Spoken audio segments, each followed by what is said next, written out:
Hi friends, welcome back to tech railway.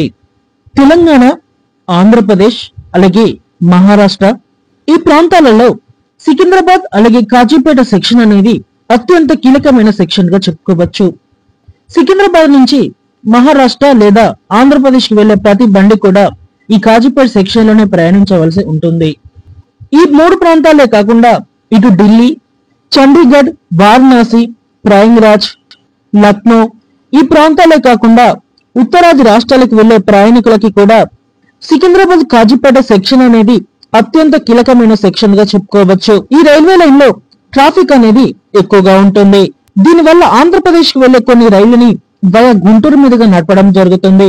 రాను రాను ఈ ట్రాఫిక్ అనేది ఎక్కువగా అవడంతో ఇక్కడ కొన్ని ఎక్స్ప్రెస్ రైళ్లకి క్రాసింగ్ అనేది తప్పట్లేదు.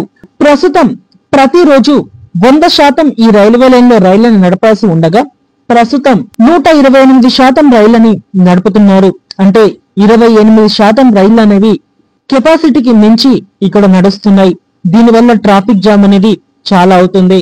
వీటన్నిటిని దృష్టిలో ఉంచుకొని రైల్వే శాఖ సికింద్రాబాద్ కాజీపేట సెక్షన్ ని అప్డేట్ చేయాలని నిర్ణయాన్ని తీసుకోవడం జరిగింది. ప్రస్తుతం సికింద్రాబాద్ నుంచి మౌలాలి వరకు మనకి డబల్ లైన్ అనేది అందుబాటులో ఉంది, అప్ డౌన్. మౌలాలి నుండి గట్కేసర్ వరకు మనకి త్రిబుల్ లైన్ అనేది అందుబాటులో ఉంది. ఎంఎంటీ స్పేస్ 2 లో భాగంగా ఈ రైల్వే లైన్ ని విస్తరించడం జరిగింది ఇది వరకే. అయితే ఇప్పుడు ఎంఎంటీ స్పేస్ 3 లో భాగంగా ఇక్కడ గట్కేసర్ నుండి యాదాద్రి వరకు 3వ లైన్ ని అందుబాటులోకి తీసుకురావాలని నిర్ణయాన్ని తీసుకుంది. దీనికి సంబంధించిన పనులు అనేవి వడివడిగా జరుగుతున్నాయి. అంటే బడ్జెట్ ని సమకూర్చడం ఇలాంటివి జరుగుతున్నాయి.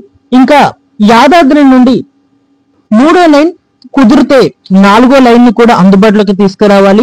గట్కేసర్ నుండి యాదాద్రి వరకు ఎంఎంటీ స్పేస్ 3 లో భాగంగా 3వ లైన్ అనేది అందుబాటులోకి వస్తే దాని పక్క పొంటే 4వ లైన్ ని కూడా నిర్మించి కాజీపేట సెక్షన్ ని ట్రాఫిక్ ఫ్రీ సెక్షన్ గా చేయాలని రైల్వే శాఖ నిర్ణయాన్ని తీసుకుంది.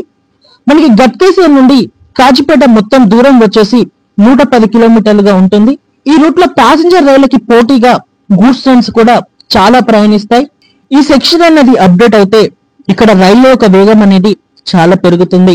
అలాగే ఇక్కడ ఆటోమేటిక్ సిగ్నల్ వ్యవస్థని కూడా ఏర్పాటు చేస్తే ఈ రూట్ లో ప్రయాణించే ఎక్స్ప్రెస్ రైళ్లకి అంటే కాకతీయ, భాగ్యనగర్ లాంటి క్రాసింగ్ అనేది తప్పుతుంది. ఓకే ఫ్రెండ్స్, కాజీపేట సెక్షన్ ని అలాగే సికింద్రాబాద్ సెక్షన్ ని 3-4 లైన్లుగా అభివృద్ధి చేస్తే ఎలా ఉంటుంది? మీ అభిప్రాయాన్ని కామెంట్ చేయండి. మరిన్ని రైల్వే అప్డేట్స్ కోసం మన ఛానల్ ని ఫాలో అవ్వండి. Thank you for watching. Next day.